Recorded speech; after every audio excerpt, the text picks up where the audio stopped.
Geez, yeah, it'd be nice if I'd shave before I make some of these damn things, wouldn't it? I'm just going to do an intro. I'm actually going to go with Fawn today. It's Friday. Hey, look at that. Look at.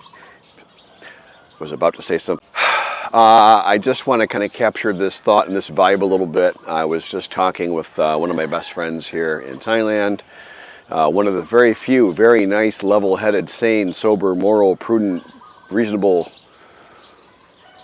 non-falling down alcoholic daily expats that I know. He's the only one? No, I'm kidding. It's a short handful of people. And I got a bar story from last night. I actually went to an expat bar last night because it was across the street from a hospital I had to go to. But that's another video. But anyways, I want to capture this moment. And what am I trying to talk about? When I first started this channel more than a year ago, it was funny, the comments I would get right in the early days, oh, Rob, you're making this up. Oh, this can't be true. All this sensationalistic stuff you're coming up with, this is clickbait, what. And now that the channel's more than a year old, and I've had, I'm going to say hundreds of commenters on, wow, Rob, you're telling the truth. That's exactly my experience. Now, I know it's true for me. I know that because I saw it, and my Thai friends are all like, yeah, and that's typical. So I know it. But, the tides have kind of turned now on the channel. The comments are great, and everyone, sees that and gets it. But it goes even further still. There's stuff that I can't put on here. It's too provocative. It's too sensationalistic. This isn't going to be the, crazy sex gone wrong channel or something. I'm just, not that I'm some moral high road person, but that's just not what I want to, it's not what I want to talk about, okay? Eventually, my kids are going to find this channel, and they're going to see everything I'm talking about on here. So there is a certain little layer of vanilla over the top of everything, okay? We're keeping it R-rated, okay? Not no ratings beyond R, okay? Anyways, I was talking with my good friend just recently, and very recently, and I was telling him this. Not just telling him the story, which I don't know if I'm going to tell the story or not, but I was sharing some of what has happened to some people that I know here. And then it kind of started as a joke, and I joke about lots of things. Not that I'm laughing at anyone, believe me, I'm not. This is a freaking sad story and a sad example. If you're not careful, you really can get screwed up here. You really can. I mean, I'm always talking about, I try to be a decent person, and a video that I just uploaded to my queue in my YouTube channel today. It was, I like to be the rising tide that lifts all boats and all that, but not at my great expense. At my expense, but not my great expense. Or that was a video that actually went live today, not uploaded today, live today, sorry. Just woke up. But anyhow, you get the idea. And it sort of became I was just joking back and forth at some of the absurdity of life here and some of the really bad things that can unfortunately happen here. And I told my friend, I go, gee whiz, I should make a video on this, or if I could figure out a way to share this in a tasteful and reasonable way and share the lesson, because it is a valuable lesson. It really is. I would, flying in the face of the old idea that, well, whatever. What I would do is title it something like, don't pay your wife's lover, or don't give money to your wife's husband, or something like that. And it's meant to be kind of a play on words, or it isn't a play on words. It's meant to be sort of mocking of itself in the title, but it's true. And geez, I get these heartbreaking direct messages from people from my channel, and they'll share their story in painful detail, and you can see these guys are heartbroken, and it's awful. And then some of the people I know here in real life, and it's the exact same thing, and it's this whole real husband thing. It's every time I see this, it's like it's more common than I thought. It's really interesting. If I can think of a way to I'm going to attempt to talk about it today. I don't know how, I have no idea how I'm going to do that. And with all that, here we go. Anyway, so well, you saw the intro or whatever survived the editing thereof. But yeah, I was talking with a good friend of mine yesterday, and we were just talking about some of the crazier things that we've seen that have happened here, and the ultimate insult to injury, I guess, is I've seen a couple of guys that ended up giving money to the men that are sleeping with their wives. That,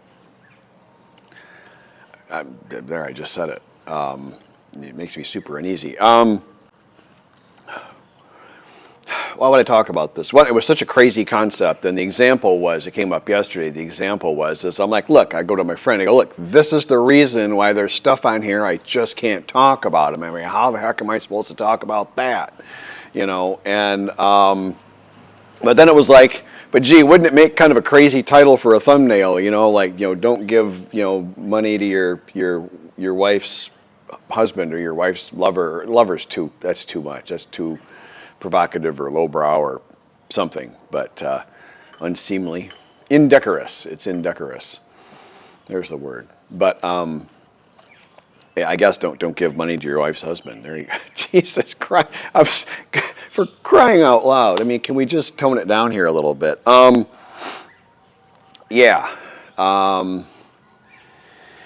Yeah. So how did that happen? Yeah, the old fake debt scam. Yeah.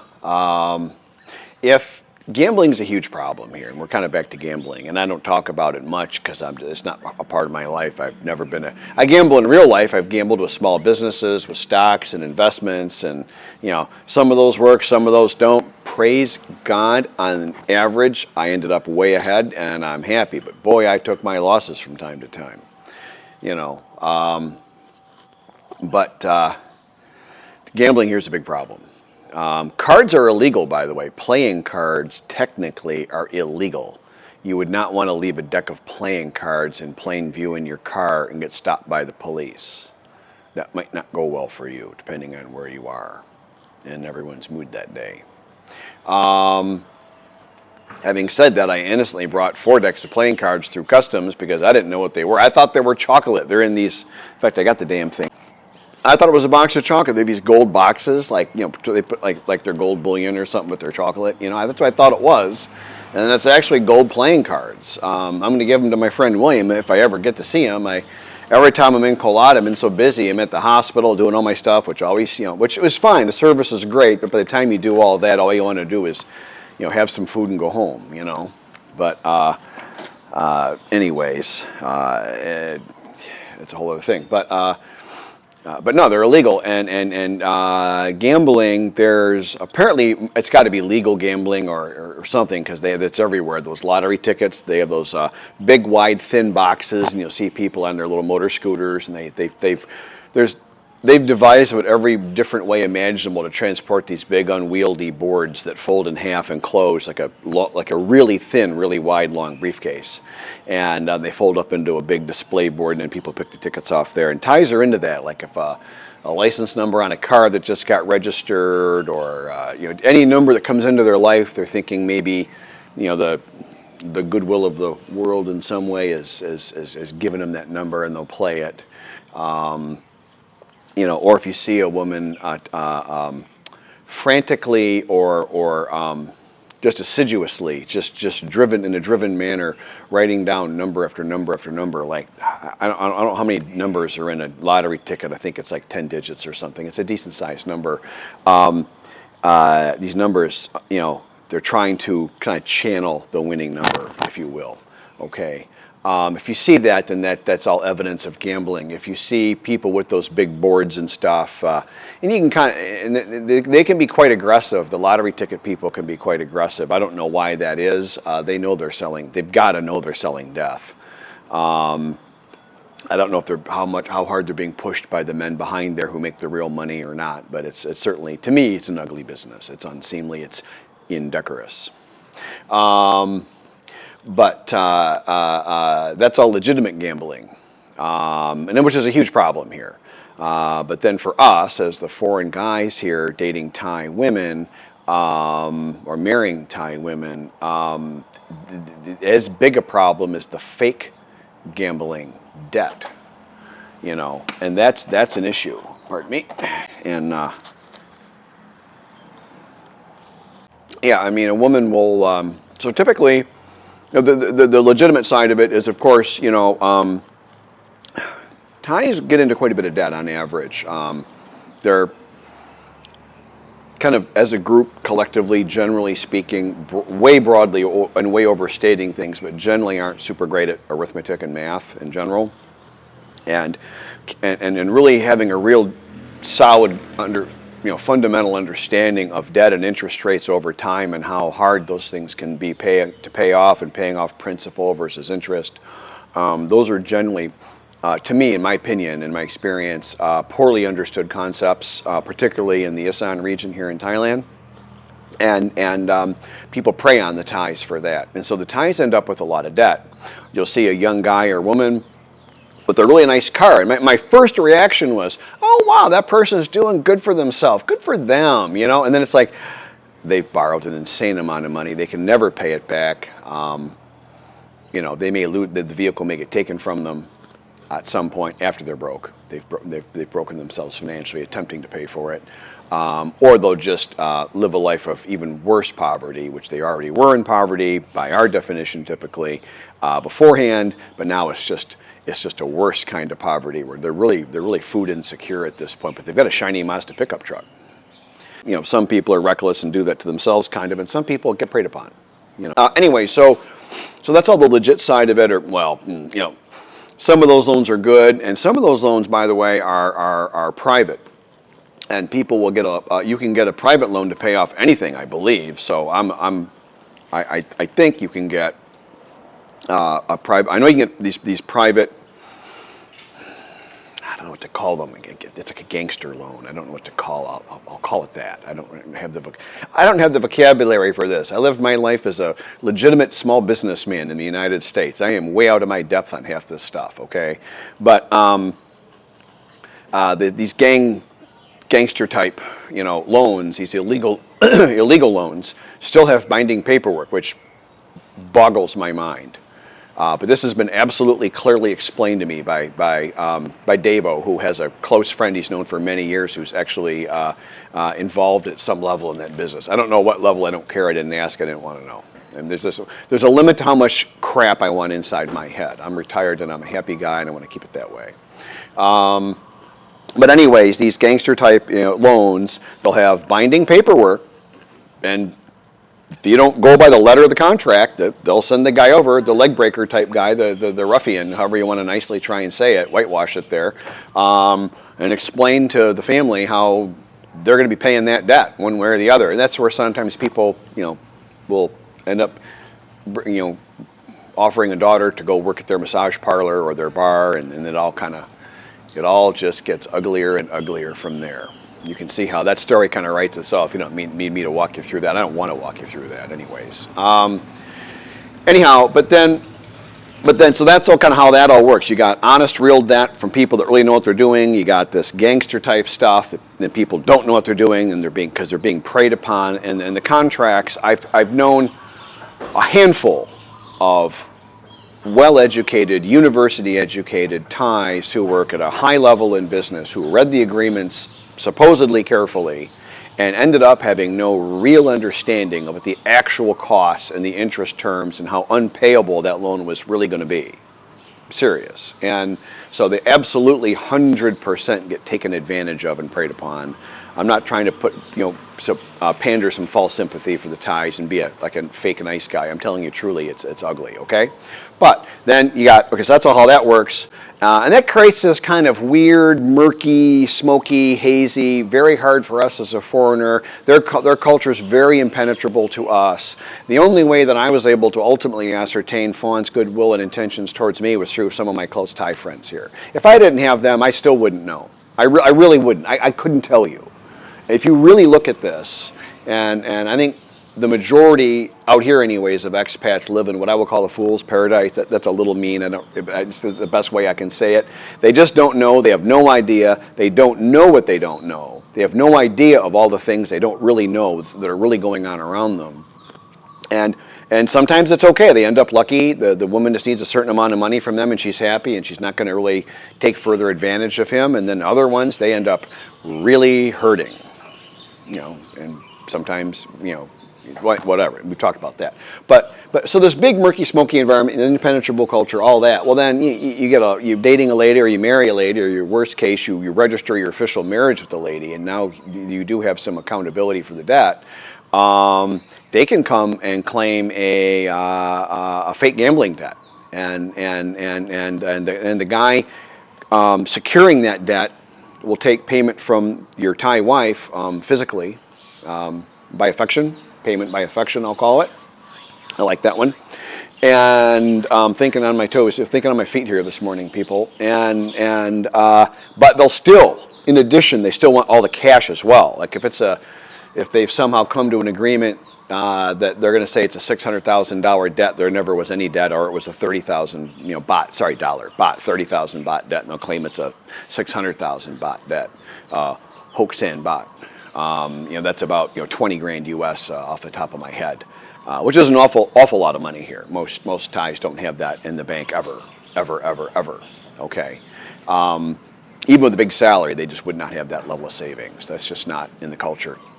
Typically out here, from what I see in here. Anyways, and they'll claim this big debt, and then the man will have will get the full debt from you, but he'll also take payment and favors from the woman, and you're not going to know anything about it. Sometimes a woman's a willing participant. It could even be her idea if she's a really black-hearted scammer. I think in one case I've seen that, but I can't tell. I can't tell you which bad person is percentage-wise, and I have no way of knowing that. I'm not going to interview them. Pardon me, Mr. Criminal. Would you mind telling me what your percentage split is with my friend's wife? I'm not having that conversation. If they spoke to someone who knew somebody who knew Fawn, and then Fawn would tell me. That's one of her strengths, that she tells me everything. That's half the channel, people.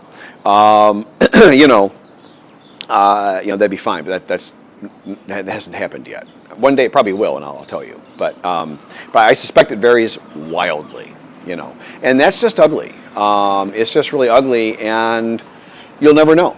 You'll think you've helped your wife pay off a car debt, pay off a gambling debt, pay off an old hospital bill.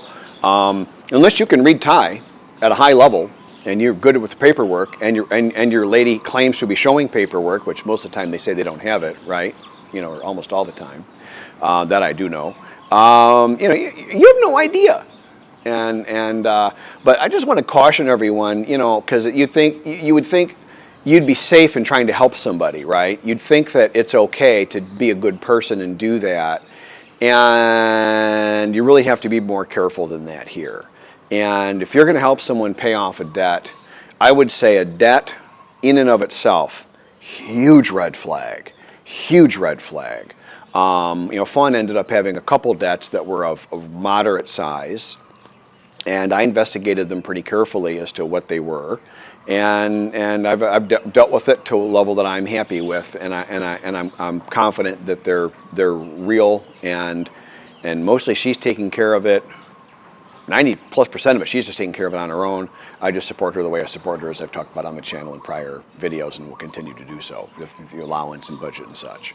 But a lot of guys here are thinking, gee whiz, there's this lady, and I love her, and I've married to her, or whatever, going to marry her, registered the marriage years ago, and now this pops up. This can happen at any time in your relationship, and you're thinking, oh, I got to help her do that. And I would tell you that the mere existence of a debt is a really big, smoking, heaping, giant red flag.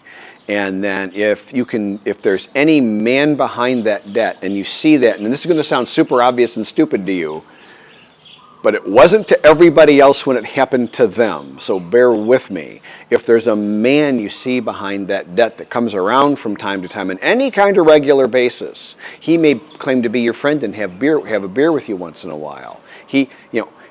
None of that will matter, and none of that should weigh in your evaluation of your situation, not 1%. But if there's a man behind that debt in any way, shape, or form, that's like a triple red flag.